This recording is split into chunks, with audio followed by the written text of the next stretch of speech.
Alright, awesome. After somewhat of a longer part 1, we got to see a video involving micro of Zerglings versus hellbats. Why? So that way we can answer this question of, is this opening from LiquidRet safe?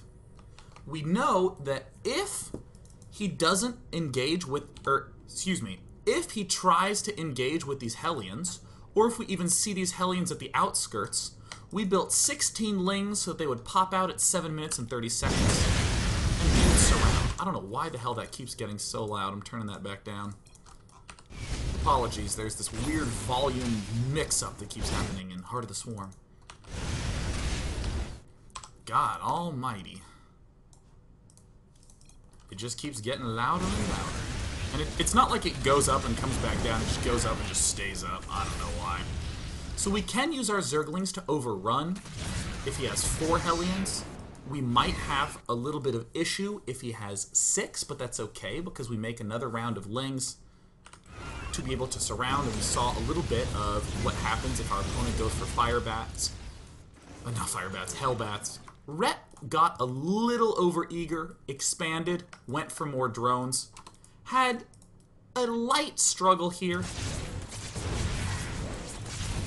But let's be honest, this is not so bad, just due to the fact that the more aggressive the hellbats are, or the more aggressive our Terran is with making hellbats, the worse off he is back home. And we can actually visually see this by coming back and noting that he has one structure that is building things that shoot up. Yeah, this Terran's totally boned in terms of his ability to deal with anything that comes in the air, which is exactly what we have. So one little more tidbit that I want to note. If our mutalisks are popping out at 9 minutes, we can see just a sliver away. If 9 minutes is when our mutalisks pop out, and 6 minutes is when Hellion production begins. Hellions take 30 seconds to build. What is the maximum amount of Hellions that we will have to deal with before our mutalisks pop? 6 minutes to 9 minutes, 30 seconds for Hellions. The answer is, the most number of Hellions we'll have to deal with is 10 Hellions, because Hellions 11 and 12 will have just finished at his base, and it takes 30 seconds to get to our base. So there's 10 Hellions we're going to have to worry about, which is one of the reasons why this 7-minute and 30-second release of Zerglings is so important. It's to strike him when he is at 4 Hellions, but not at 6. Because here is Hellions 5 and 6 all the way back home, right when we pop out to pick these off. And once we've picked these off, we only have another, 5, 6 to deal with? And of course, that is under the assumption that he's going to be doing non-stop Hellion production. Counterintuitively, Ret loves the fact that his opponent is going for mass hellbat at the start. Why? Well, let's just look back at what's going on in the base. 9 minutes or when mutalisks pop out. Look at the money for SuperNova. Check this money train out. Alright, SuperNova. Oh, he's feeling like a big badass, isn't he? Oh, he's feeling so tough. Oh, he's such a badass. Getting stim. Look at him building Marines one at a time. Oh, God, I hope my son grows up to be like SuperNova. But because SuperNova ain't no minor boss, he's a mega boss. He's a boss times 10 to the 6th. He's getting a command center. Alright, let's go ahead and get some upgrade centers up. We're still making Hellions all the time. We're still building some Marauders in case of roaches. We're such ahead planners. Let's get these engineering bays up to make sure that we actually can get those upgrades, and hell, Marine Marauder, so tough, may as well do that. And the mutalisks are actually done. The mutalisks are actually out right now. Whoa! That's right, ladies and gentlemen. Sure, hellbats are terrifying because you can get so many of them so quick. But if you do get so many of them so quick, you are boned in almost every other aspect.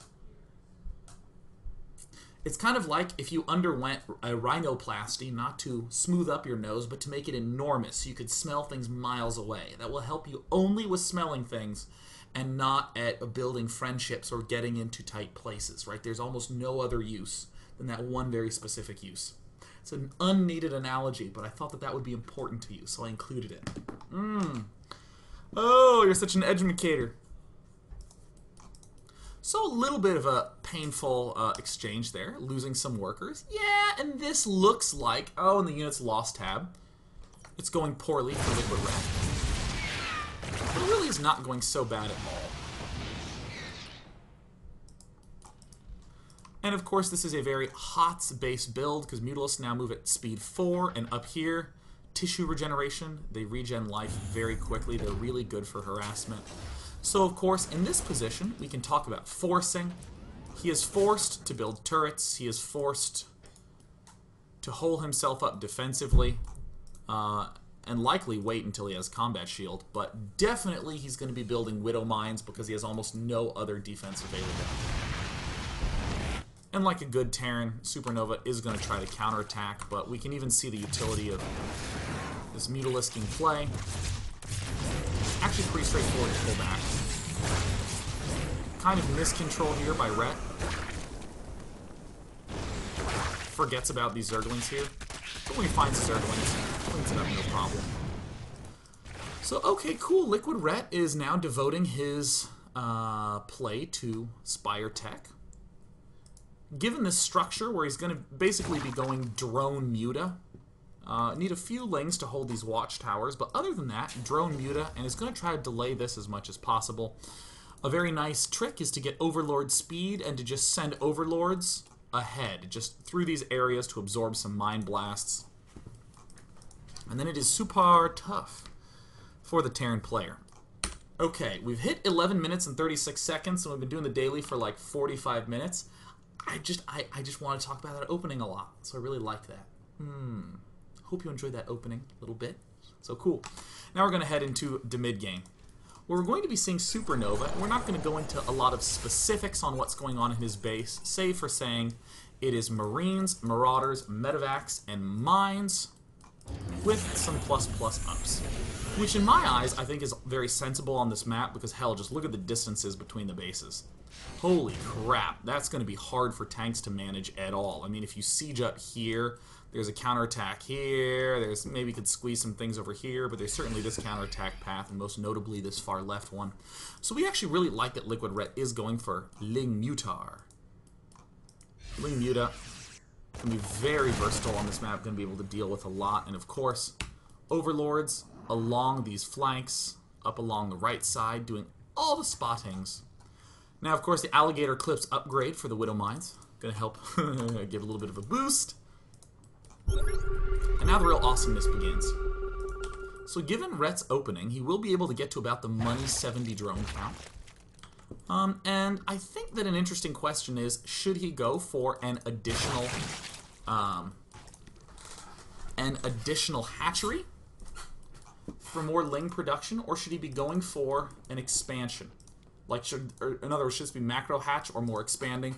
I'm very much so leaning towards the more expanding at this point in time, just due to the fact that these armies, the Marine Marauder armies, weirdly are going to be...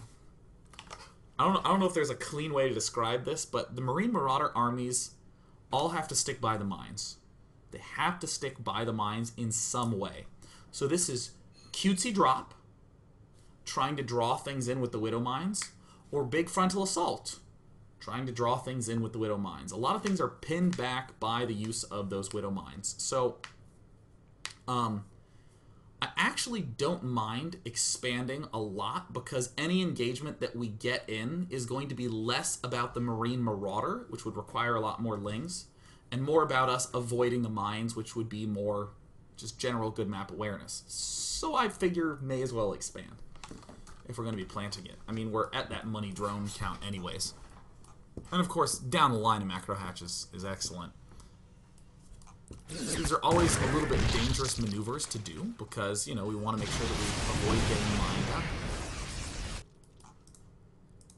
All the hatcheries finishing up, 1-1 finishing up. This, I also think, is another big reason why we're continuing to perform these engagements. We really want these +1 upgrades because we know that we're going to be relying on banelings, and they get just a ridiculous amount, +4 per plus upgrade. So it'll allow us to do a lot of nice two-shotting. But these drops used to serve the purpose of getting the mutalisks out of position, getting the army out of position. If you can ever identify, oh, the mutalisks are going to be over here, I'll drop up here then. What happens? The lings have to pull back to defend. And if the lings are pulling back to defend, then your army can move out freely. But mutalisks and lings, or now mutalisks are basically as fast as lings. So they can crush all that stuff off quite well and still bounce back. So SuperNova is not really in as nice of a position as it would be in a more Heart of the Swarming. So in terms of overall plans, if I'm in Rhet's shoes, I'm certainly going to be teching up to Hive to continue these upgrades. I actually think that Ling Muta with Adrenal Gland, using one of these intermediary Hive moves, is quite nice. I don't know about Blinding Cloud in coordination with, you know, Lings wrapping around the bases, wrapping around armies, cutting out Banelings and replacing them with more Zerglings and Vipers is a potential, but either way, in terms of a broad plan, Rhett is trying to deny a 4th. As long as Rhett can deny a 4th, he's going to be in somewhat good shape. He's just going to try to starve his opponent out on 3 bases, and we're starting to see again this coordination. It's all about having these mines together, nicely planted. And that's one of those tease timings that I'm starting to see more and more. This like, just like dipping in, and the mine's like, alright, I'm ready to... No, I'm not ready to do anything yet. So it's kind of weird. Marine Marauder by itself is quite fast. Marine Marauder with tanks is really slow, and Marine Marauder with mines is like somewhere in between. But more micro-focused and less just brute force focused the way that tank play would be. So I like this play from LiquidRet. He's going to try to do these little cut acrosses, but I really feel like these cuts could be move an army like this to here, and then send some Zerglings in and pull the rest of the stuff back, because I don't actually think that there was a big need to sacrifice this 4th. Sure, the plan for Rhett, yeah, see, there's the cut. That still could have done the damage needed to kill off that expansion. So here's the real danger zone. Mines getting into a good position. So I feel like here is the first kind of blunderous blunder from LiquidRet. Not really getting into the correct position, and he's trying to chase an army that will... So by chasing from below like this, SuperNova retreats into the expansion, and of course into more workers. And now Red is almost forced to engage in this spot, which is kind of yucky. So here's the funky limbo line. Let's say the game was kind of standard for about 7 or 8 minutes, but then LiquidRet engaged, by the way. Watch the hero mine. Anyone like the hero mine? Anyone like the hero mine? 0 kills. We'll get 15 in a moment here.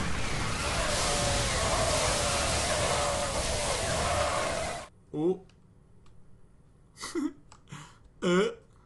Alright, who's ready? Got him. Yeah, kind of a gross spot to be in, of course. Losing a whole other pack of units to these Widow Mines is not going to help. So, standard up until that movement blunder that cost 2 bases. How to recover. Terran should really go into hard defense. Really needs to get kind of a blunt shutdown on any sort of counterattacking. And Rhett likewise really needs to make something juicy happen. Paradoxically, mines are a little more chancy when it comes to dealing with counterattacks. Mines, I don't think, are as good defensively in this combination as they are offensively, where SuperNova can kite and position the mines relative to his Marine Marauder force to be able to do maximum damage. Here, there's this huge problem in that this is a fixed point. You can't move the base. So there's suddenly a very limited amount of ways that you can position these Widow Mines that will encourage Zerg to follow, because you know Zerg is going to be forced to be here. If it's just out in the field, like back here, these are not a fixed point, so it's very easy to position these optimally to cut in varying directions. This Widow Mine here is actually preventing mutalisk reinforcements from the top from swinging in. Very easy to zone things if you desire, but not so much defensively. So weirdly, I think that counterattacking, even earlier, is a lot stronger against Widow Mines than one might think. In fact, probably right around here at 18 minutes. No, actually a little more like 16 minutes. No, I'm actually trying to get in between there. Come on, replay. Alright, my replay won't load to 17 minutes, so I won't beat the horse to death. But in this position, any amount of counterattacking here would have been extremely difficult to defend. There's really not that many Marines here. And plus, with these the big wide open spaces that encourage you to go Marine Marauder, Widow Mine, also imply that counterattacking is a lot stronger. So I would say that Rhett is very fortunate. He's upgraded level 2 Flyer Carapace. He started that very early, meaning that these Marines have actually been dealt with sort of head on, because Marines deal 8 damage. Mutalisks drop that down to 6 damage. That means that Marines do 25% less damage, but of course clustering up is fine as long as they're in the field resistance. It's really difficult to bait units, again, because this is a fixed point.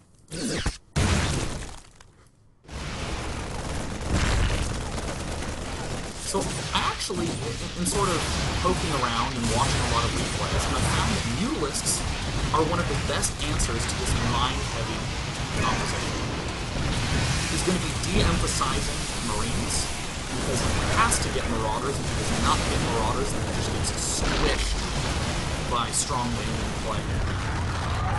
Actually gets squished by just a hell of a lot of things.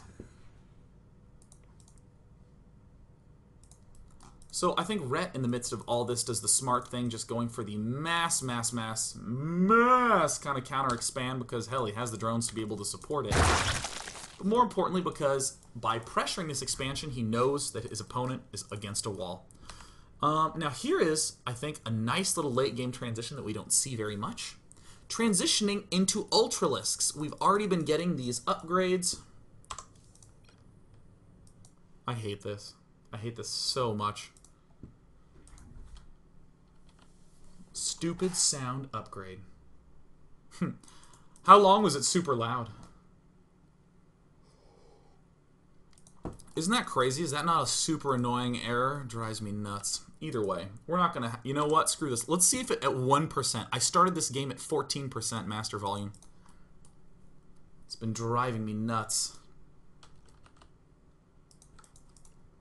So the Ultralisk Cavern transition makes sense. We've already begun our upgrades. We already have a plentiful amount of Zerglings.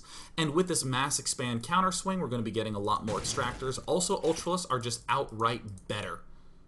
44 damage a swing with that plus ups. I think that SuperNova's in kind of an awkward spot where he really has to get up a 4th, so he's just going 4th and 5th right away. I think in this position, even though we're seeing Rhett stay sort of pulled back defensively, I think this is an opportunity to where the Mutalisks, anytime I think that there's a transition into Ultra Ling, Overlord speed allows all the spreading of Overlords along these flanks to prevent any of these pesky drops. I know that there's one drop somewhere. Where is it? I'm having trouble finding it on the mini-map. Where did that medivac drop go? Oh, well, I guess I just hallucinated. No big deal. Medivac drops are really going to be the only thing that will force a lot of these units out of position. And just being able to stop them really, really early will help us a lot. Because right now, our goal is not so much to deny the 4th, although denying it would be useful now. Our goal is to protect our 5 bases, because even if we permit him a 4th, we still have the lead. We're really trying to buy time for our ultras, our chitinous plating, our +3/+3, and this spawning pool. So I really like these engagement angles quite a bit more. And we're seeing, yet again, this is why mines work well with a mobile army. There's going to be 2 mines. 2 mines. 1, 2. Here comes mine number 1. Has 0 kills. Has 23 kills. And that second Widow mine picked a lot of the mutalisks off. Really nice little play. Nice little tactical maneuvering. Weirdly, even though Marine Marauder Widow Mine seems very mobile, it is not as mobile as Ling Mutalisk, so expanding to these opposite sides is quite strong, as we're seeing they have to stay fixed along with that. And this is actually really strong, because now the Kaiser Blades do 44 damage a swing. They 2-shot Marines. Yeah! And I actually think that LiquidRet is in pretty nice control of this game. After that nice recovery where it's basically, wow, yeah, I've lost all my bases. I really need to deny the 4th. And of course, because I'm the more mobile player, I'm just going to explode with expansions and change my game plan to protect until ultras. So far, so good. But here we're about to see one more blunder that I want to watch to completion before game end. What is the purpose of this attack? I will contrast it sharply with this 18-minute mark. What would be the purpose of an attack right now? We're clearly behind. We're down to 2 bases, and we want to deny a 4th. That is the purpose of that attack. Almost every attack should be stated. I should say, mid and late game attacks all should be able to be stated in terms of bases. I'm performing this attack to kill that base. I'm performing this attack to distract him, force his army here so I can do a drop over there that kills a base. It's all about bases in mid and late game. So here, how on earth is an attack going to help? We're going to cut off 1 base here. We're going to take additional bases here. What does this attack do? And if you ever say, well, I think I can kill him right now, then you've messed up. Then you get an F- on your report card. Because again, that's one of those ambiguous statements. I'm just trying to kill. The whole game you're trying to kill him. You would not have hit find match unless you were trying to kill the other guy in the 1v1. Of course you're going to try to. All the moves in your game should contribute to that. What is the actual purpose of the attack? And this is a moment that I feel like is very easy to do. It's very easy to die, which is just to go, oh, I've killed off an attack, let me go try to attack him. No, you killed off this attack, let me go try to shut down bases. We just found this. We don't even know if there's an expansion here. So this attack runs headlong into a lot of mines. And I would say that Ret makes just a grave error here. Didn't need to do this engagement, could have killed off this base, cut back, moved up, controlled this base better, and begun putting pressure here. And could have begun even, hell, taking a 6th base here, which is kind of an awkward position, but everything's awkward for Zerg at this point. But instead, Ret rallies ho right before 3-3 are done, right before chitinous plating's done. Because Ultralisks are so good now, it does do a reasonable bit of damage. But we're sacking a base. We're not killing any bases here as Ret, but we're losing bases. We're killing units, but we're losing bases to a drop. Because Ret has incredibly good macro and phenomenal general game sense, he's able to, hold this off, but he's lost a lot of units here. He's lost a critical base. Over here, he's actually lost a base not so long ago. He's trying to reestablish that. We've done our first base kill. We haven't really denied this. It's just going to land the instant that Terran gets enough stuff up. And these drops are still applying pressure. So this attack, I was kind of like, eh. Because look, here comes the land. And this base is now planetary-ing. This base is going to land. This base is planetary-ing. And essentially, we carved out some space in the middle with no gain for -1 base and a lot of headaches up in our center regions, at our core. So upon that, I'm going to go to a break, and when we come back, we're going to wrap this game up and talk a little bit about how Rhett just slaughters his way into victory.